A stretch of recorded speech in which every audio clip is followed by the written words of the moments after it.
Okay, Tim, let's go to the Best Director category. Strong field, good field, and my feeling personally is that Ang Lee is probably going to get this for Life of Pi. A very well-liked film and a massive achievement in terms of directing. Quite extraordinary virtuosity, I think.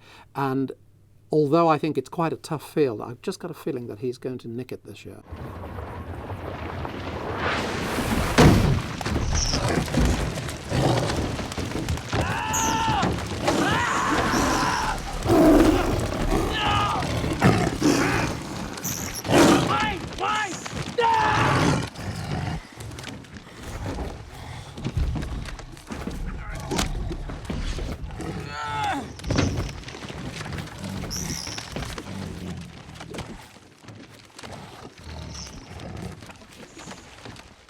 I would actually prefer to see Michael Haneke take this. And the reason is that I think Michael Haneke controls almost every frame of Amour, from directing the actors to the mise en scène and everything. It's very much his movie.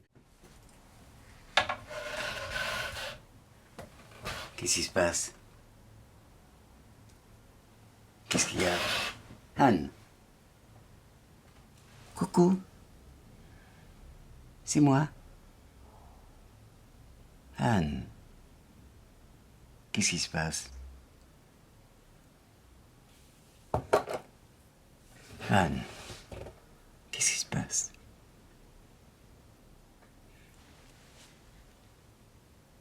Qu'est-ce qu'il y a?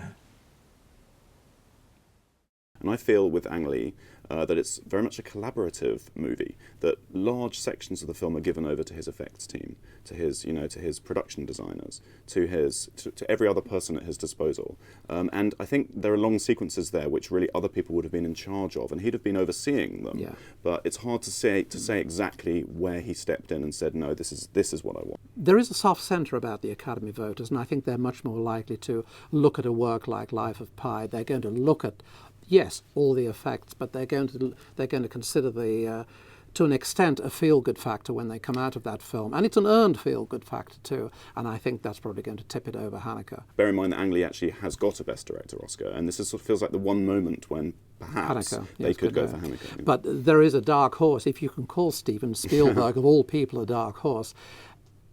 Very much a movie aimed at the American popular imagination, very much, the most successful director in the history of Hollywood, and in critical terms, and I think in industry terms even, people would say this is rather a restrained performance. You drafted half the men in Boston. What do you think their families think about me? The only reason they don't throw things and spit on me is because you're so popular.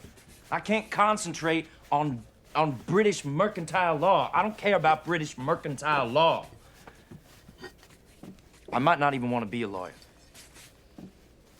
It's a sturdy profession, and a useful one. Yes, and I want to be useful, but now, not afterwards. I ain't wearing them things, Mr. Slade. They never fit right. The missus will have you wear them. Don't think about it. You're delaying. That's your favorite tactic. Be useful. You won't and tell stop me no, distracting but the me. war will be over in a month. It's kind of a reined-in work, it's a controlled work. He brings out the best in Daniel Day-Lewis's performance, and I think he can't be ignored either. Definitely, you can't rule him out. I actually think it's his best directing job since Munich, which is, 7 years ago. I think it's a very controlled film. People call it sort of dry and dusty and talky and theatrical. I think he deliberately uses all of those things and plays them off against an incredibly psychologically convincing central character. On the other hand, does Steven Spielberg need another Oscar? Let's be honest Quite about right. it. Yeah. My money's on Ang.